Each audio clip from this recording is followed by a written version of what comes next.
crying baby is impossible to ignore, but a quiet baby can be easy to forget. Every year, dozens of children lose their lives because otherwise attentive adults forgot they were in the back seat. It only takes a moment for a car to heat up to dangerous levels, even on cooler days.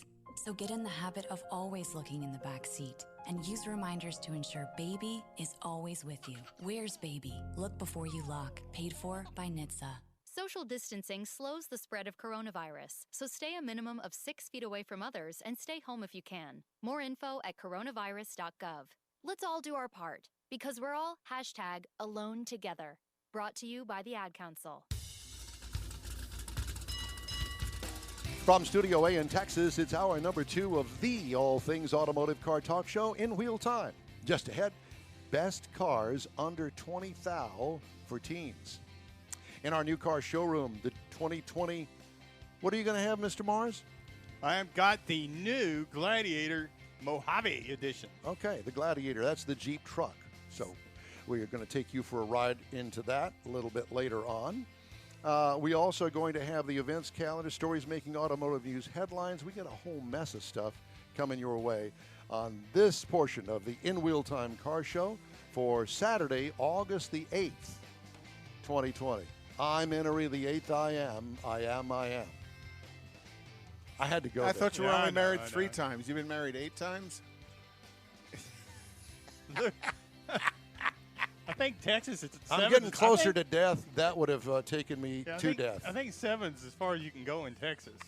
Yeah, is that right? I think. There's actually a limit. I know a guy that actually got to 6, and he had to stop. Are you serious? Well, 3 of them were the same woman. That's what was so crazy. What? That is just so wrong on every level. Yeah, that doesn't work at all. I don't know who was crazy, him or her. Let's get on with the interview. Okay, shall we? Joining us right now is Jennifer Stockburger with Consumer Reports, and we're going to talk about the best cars for teens under $20,000. I'm not sure whether they're talking about the cars under 20 or the teens under 20. It's definitely not the teens. Teens are never under $20,000. Jennifer, it's great to see you. Thanks so much for joining us. I know it's your Saturday day off, but we really appreciate you because, you know, this is that time of the year that parents, all parents, looking for cars for the kids to take off to either to go to high school with or to college with. And this is a perfect timing for this, and I know Consumer Reports does a great job. Well, thanks for having me. I'm excited to be here. Yeah, so this list this year, good timing, but we also combined this year with the Insurance Institute for Highway Safety. So this list is kind of a collaboration of those that are crash-worthy as well as reliable and good performing vehicles. So we kind of get a little bit of both. Okay, so where do you start on a list like this? Yeah, so we started, of course, on the Consumer Reports side, and we are selecting vehicles that kind of are at the top of their game for our reliability. Our reliability data comes from our members, and we get data this past year, for example, on over 400,000 vehicles that our members are driving and using. So these vehicles all are the top tier, better than average in terms of reliability. They are also good performers in our tests. Each of them has standard electronic stability control, certainly a great safety benefit for a young driver.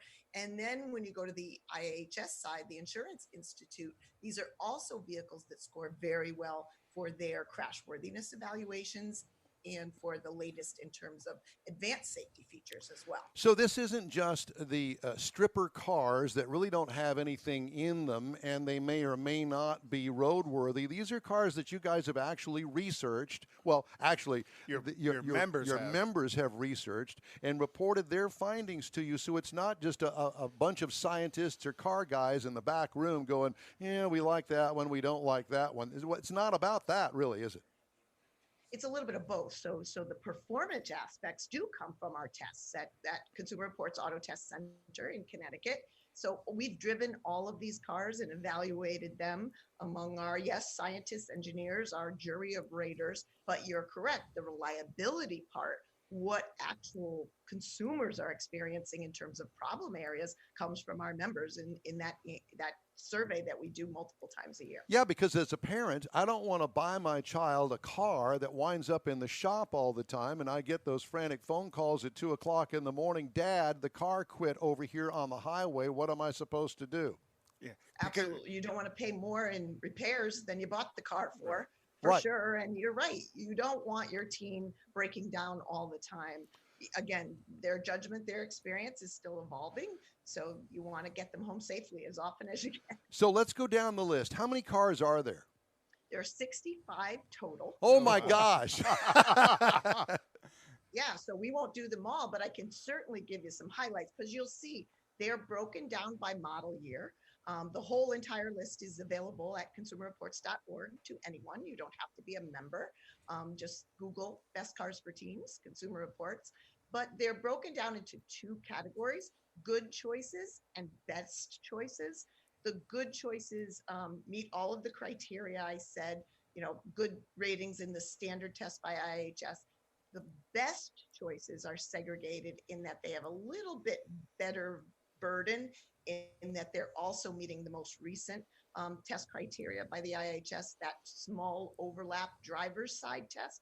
Kind of, you've drifted out of your lane and kind of hit somebody. Off Not center. a full frontal collision, but kind of a small overlap, they call it. The best choices do well in that test as well, and also are significantly lower for insurance claims. So those are the extra criteria. Does the age of the vehicle have play a part in this?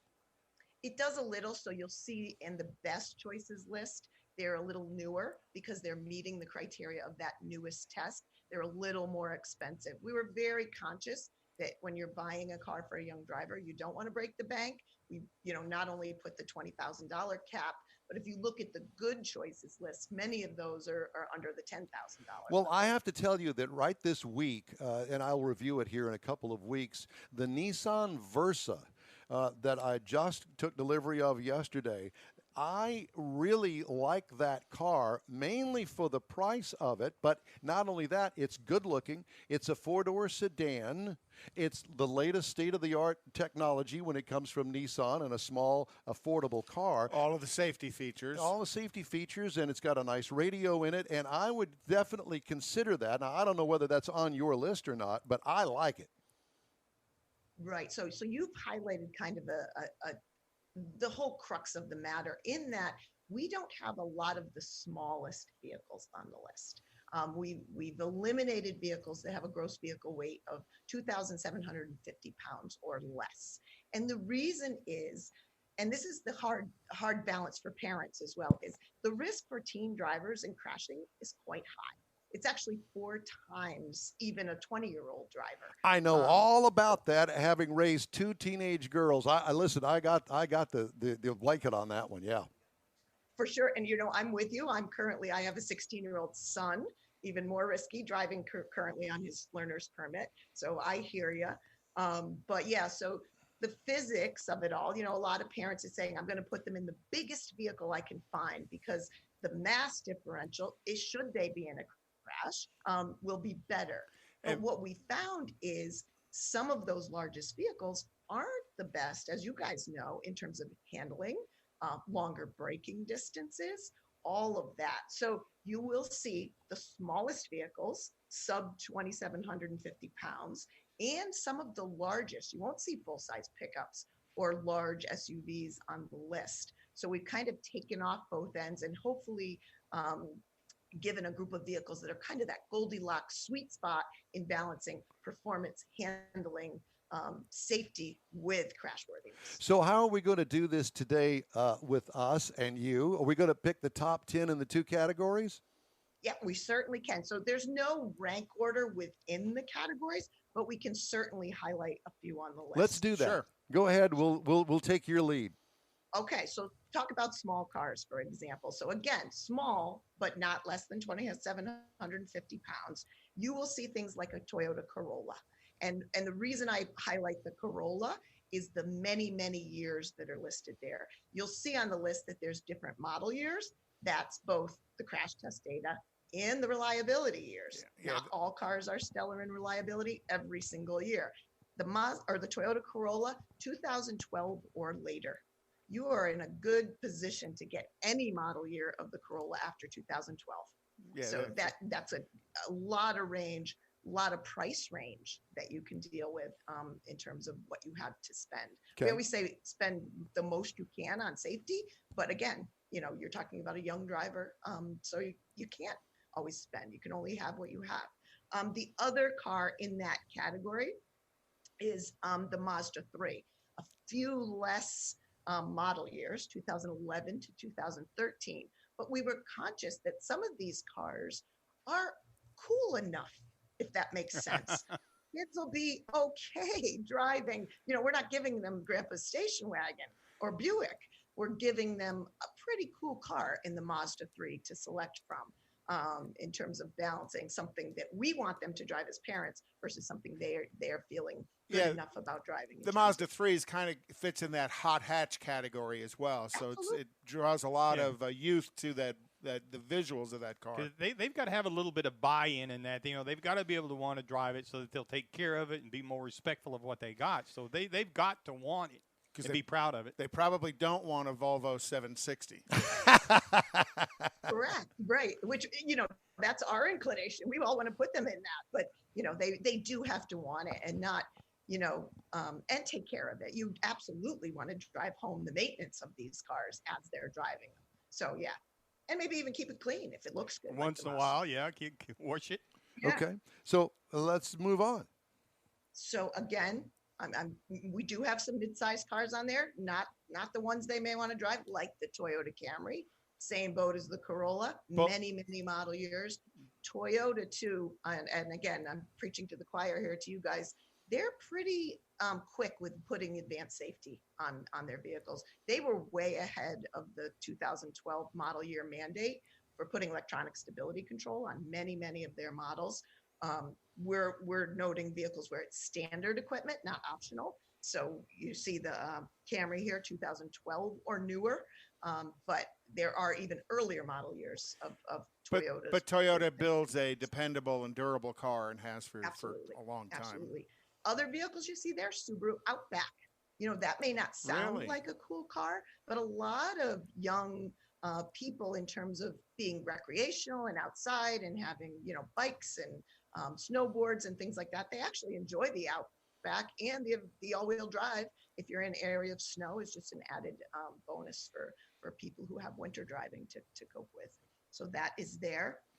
And then, of course, small SUVs. Many years ago, our list didn't have a lot of SUVs, even small SUVs on it, because of the potential for rollover and risk. But electronic stability control, again, changed that equation. So we have things like the Hyundai Tucson, 2011 to 2015 Tucson. Again, pretty cute little small SUV that I think any young person would be happy to be in. Ford Escape is there, Kia Sportage, and then of course the Toyota RAV4. We have Toyota in there again. I don't think that you can really go wrong with a Toyota, almost of any kind. Yeah, I've never heard anything negative about them. And let's face it, the Corolla is so popular, you're going to have many choices, year models and condition of the Corolla, whether it be, you know, 30,000 miles on it, 20, 50, whatever the case may be. You got a pretty good hunch that it's going to last for you. Yeah, they still remain, Toyota still remains as kind of the top of the game in terms of overall reliability, both Toyota and Lexus in our surveys year over year. The other neat thing about vehicles like the Mazda 3 or some of the Subarus on the list is you can still get them with manual transmissions. So one of the things we have said is if you're shifting, a young driver shifting, perhaps they're not on their phone because they need both hands. Got to have both hands. Exactly. Well, that's funny you should say that because way back in the day, I bought my youngest daughter. It was a 2001 Ford Focus, and it was the cheapest car I could get. It was a two-door, black with a beige interior, but it had a 5-speed manual transmission. She still has that car and still shifting it today. It's in Denver, Colorado. Yeah, and again, it's kind of a lost art, as you guys know. You know, my son has just said, "Mom, I think I want to get a manual. I think I want to learn to drive a manual." Good for him. Good so for him. Kind of good for him. I'm excited to teach him. Are you going to teach him? I assume you know how to drive that manual. I do. You know, it's funny. My we're going back many years, unfortunately, but my dad required us to. We didn't only have to take our motor vehicle test, we had to take the dad test, which was a little more stringent. Absolutely. Yeah, I had the same thing with my kids, particularly the girls. You know, we had a Toyota Corolla with a 4-speed manual. You want to drive, you got to learn to drive that one. They all learned in it. They wouldn't touch it now, but they did learn at one time. I taught both my kids how to drive a manual as well. I think it was very, very important. It happened to be a Z06 Corvette, but Well, You know, it might surprise you. Sometimes we interview people for, Consumer Reports positions for, either automotive journalism or engineering positions. You'd be surprised at how many people don't know how. Even, self-professed car people who don't know how to drive a manual. And when you look at the industry, you can't get a manual transmission Lamborghini or Ferrari anymore. They all have that Manumatic dual clutch setup in them. So even the performance cars are moving away from it. So I guess that the bottom line is here we go to consumerreports.org? It is consumerreports.org, or Google Best Cars for Teens Consumer Reports, and it will come up. The whole choice of 65 there you can choose from. And again, kind of the Goldilocks list, something you want them to drive, but something they Well, might I want can't to tell drive. you what a pleasure it is to talk to you, and the wealth of knowledge and the great information you got here on these cars under 20. Heck, we don't have to just narrow this down for teens. I think that this would be good for anybody, including yours truly here. Well, we agree. And we've certainly said during COVID, we see a lot of people opting for a used model. These are solid, reliable, safe vehicles for anybody. Jennifer Stockburger, would you please stay in touch with us? And next time you've got something like this, would you give us a call and let's get on the air again? I'd be happy to be back. That would be great. All Thanks so much. Thank you. We really you. appreciate you. Great information. We really appreciate it. That's Jennifer Stockburger with Consumer Reports. I love that. Yeah. 65 cars. And under 20,000 that meet not only Consumer Reports reliability data, but it also meets the insurance company's safety data. That's and pretty you cool. got real world people having input in on this. Yeah, 400,000 people are giving input on this. I think that's a pretty great. good database. Yeah, I would say so. All right. Hey, reminder to be sure and stay in touch with us all week long by following us on Facebook, YouTube, and through InWheelTime.com. Each and every week, we invite you to join us for our live 2-hour show, 10 a.m. to noon Central. We'll be back with more of the In Wheel Time Car Show, and I just pray that I've got this queued up the right way. We'll be back with more of the In Wheel Time Car Show after this. Keep your fingers crossed. As America gets back on the road, a lot of things have changed, but not the need for drivers to be safe. With that in mind, it's time to review our safe driving checklist. First, you're in your car. Check. You're sober. Check. You're wearing your seatbelt. Check. Your phone is put away. Check. Great. Make sure you follow the speed limit. And remember, law enforcement is enforcing traffic safety laws in our community to save lives. Paid for by NHTSA.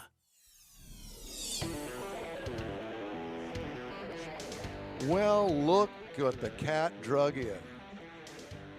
It would be our long-lost chief engineer, Mr. David Ainsley. There he is, ladies and gentlemen.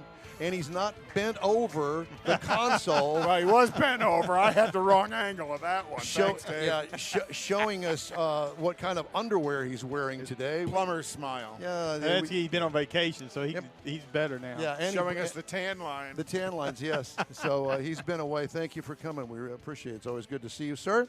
And before we get to this hour's car review, which Mr. Mars has, the Gladiator, I had to do just one more little snipe at Craftsman Tools. Did you get a reply from them? No, of course not. I didn't get a reply from them. Are you Yes, kidding? you did. It was. Yeah. And whatever the woman is that has the bun in her hair that wrote the standard reply, we're not paying you for anything, and you're not going to get a damned torque wrench. Okay, fine. Well, guess what I did?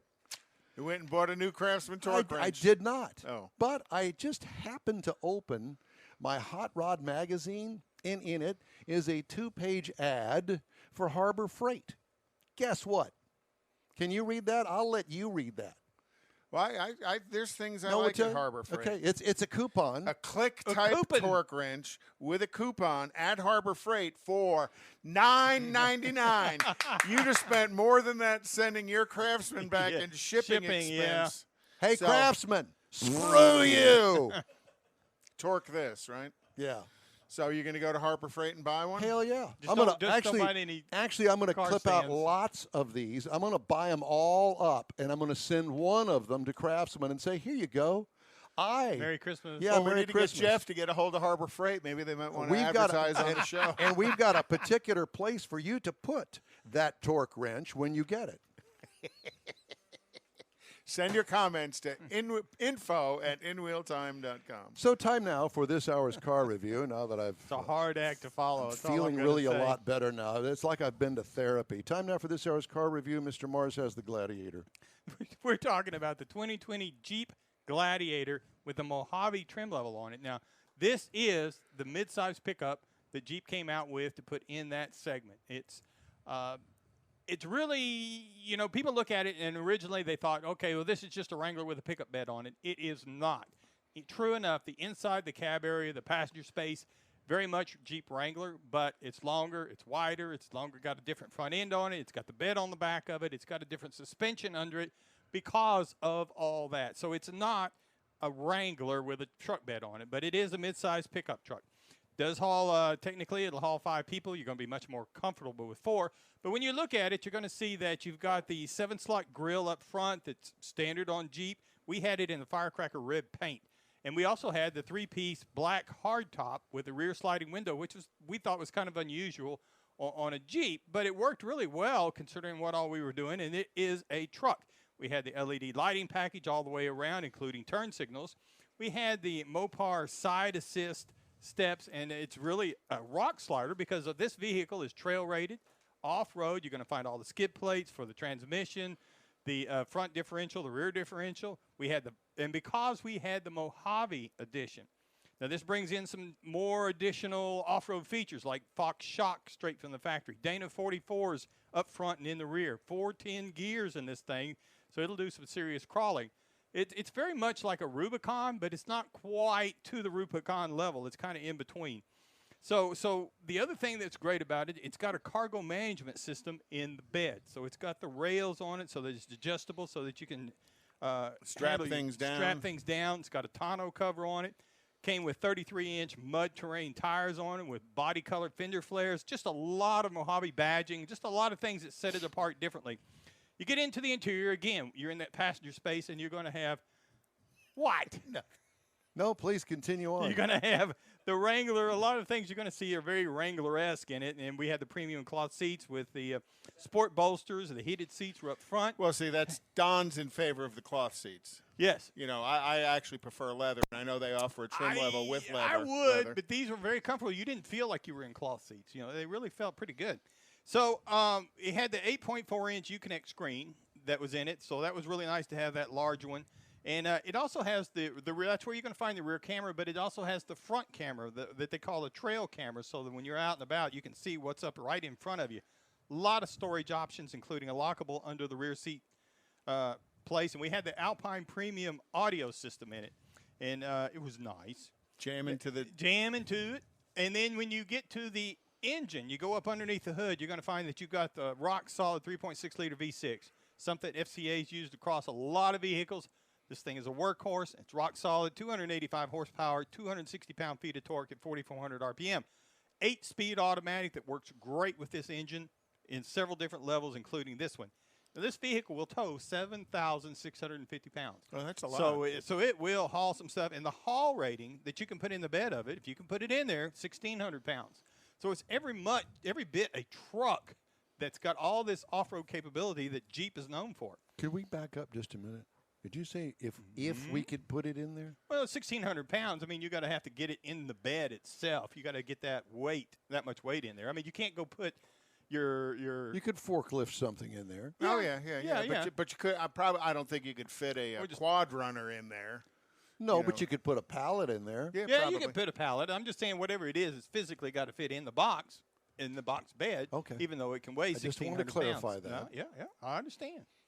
And one of the great things about it, the EPA says, not so great, the EPA says you should be looking for 17 in the city, 22 on the highway, combined 19. Now, the week I had it, I only got about 18. Mr. Yeah, Led can you to say? That's okay. Well, wait. Can you say I've got 410 gears? 410 You don't get gears. 410 gears if you want to get fuel economy. That's you get right. You don't 410 even gears if you want to do you something. want to climb with it. buildings. Right. Right. So one of the great things about it, though, it has the 5-link coil suspension in the front and the back to go along with those Danas. Now, a lot of that's designed for the off-road capability of it, but out on the highway with the longer wheelbase of the Gladiator versus the Wrangler, it also makes a difference in the way this vehicle rides and drives. It is firm. It is very much an off-road vehicle. It is very firm. Across a 200-mile run down the Interstate 10, you're going to know you were in a truck. Did you take Becky for a ride up and down the beach with it? Yes, I did. Say hi to Becky. And She's the beach watching. was fine. And then, just the highway, you're in a truck. If you're going to compare it to something in that mid-size segment that's kind of over the last few years, we've talked about it often, how it's kind of grown back. You got the Colorado from Chevrolet that's going to start at about 28, or GMC, start at 28,700. Got the Ford Ranger that's out starting at 28,570, and the Tacoma at 29,125. Now, a base Gladiator is going to cost you $33,545 because you cannot get one that's not trail rated. So you're going to have a lot of features. It's already on it. got content. Yeah. Now, these other vehicles, that is a 4x4, but that's not necessarily everything they got. Now, the base Mojave, with all the features, socks and everything that we talked about, $43,875 is your starting point. Our MSRP is tested, $58,860 as tested for a fully trail-rated, off-road, awesome-looking 4x4 truck. Good-looking truck. All right. Thank you, sir. It's the In Wheel Time Talk Show. Hey, be sure and join us for our live show every Saturday, 10 to noon Central Time. Thanks for riding along with us today. There's no greater pain a parent can suffer than losing a child. And yet, heat stroke deaths in hot cars are on the rise. The temperature inside a vehicle can reach deadly levels in just a few minutes. Leaving windows cracked does not help. These preventable deaths can occur even when the outside temperature is as low as 57 degrees. Never leave your baby or child in a vehicle, even for a short period. And always check the back seat before you get out of the car. Where's baby? Look before you lock. Paid for by the National Highway Traffic Safety Administration. Social distancing slows the spread of coronavirus, so we should all stay home to lower the risk for everyone. More info at coronavirus.gov. Let's all do our part, because we're all #alone together. Brought to you by the Ad Council. Hey, it's the In Wheel Time Talk Show. This kind of reminds me of some 50s game show when they're pausing so, the contestant can walk off stage or they come back on stage. Okay. Going to the soundproof room. Yeah, it's one of those kind of things. Anyway, it's the In Wheel Time Talk Show for cars, trucks, and SUVs. And time now for this week in automotive history. So this week in 1882, Standard... I remember that year. I'm sure you do. Standard Oil Company was established as part of the Standard Oil Trust, one of the Rockefeller Group things, one of the things that made Rockefeller so wealthy. In 1900, Firestone Tire and Rubber was established in Akron, Ohio. 8 years after that, Firestone was chosen by Henry Ford as the sole provider of tires for the Model T. 15 million cars later, Firestone's still in business just because they had all the Model T business back then.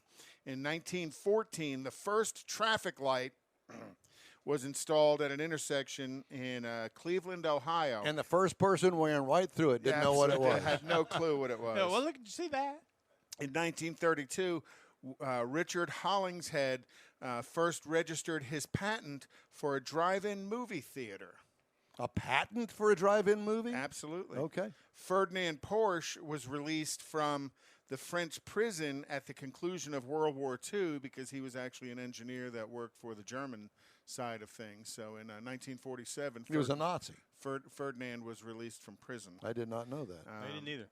And then in 1957, the Chevrolet Corporation registered the name Corvair for its new rear-engine compact 59? car. No, 57, 57. they registered the name. 59 was when the vehicle was first released. 60, they registered later.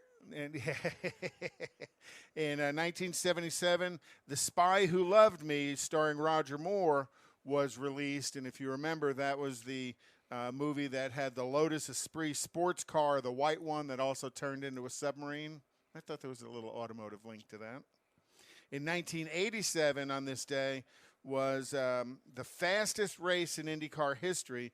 At the Michigan 500, they averaged 171.5 miles an hour for the entire 500-mile race.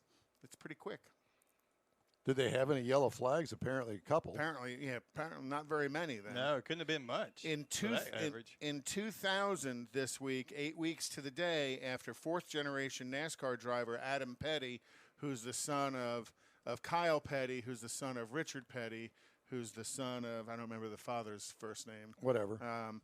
He was killed in New Hampshire Speedway, and then Kenny Irwin Jr. died basically at the same spot, and both of their fatalities drove the safer barrier program within NASCAR as NASCAR developed what you would call a soft wall, and then that's expanded onto lots and lots of other motorsports programs.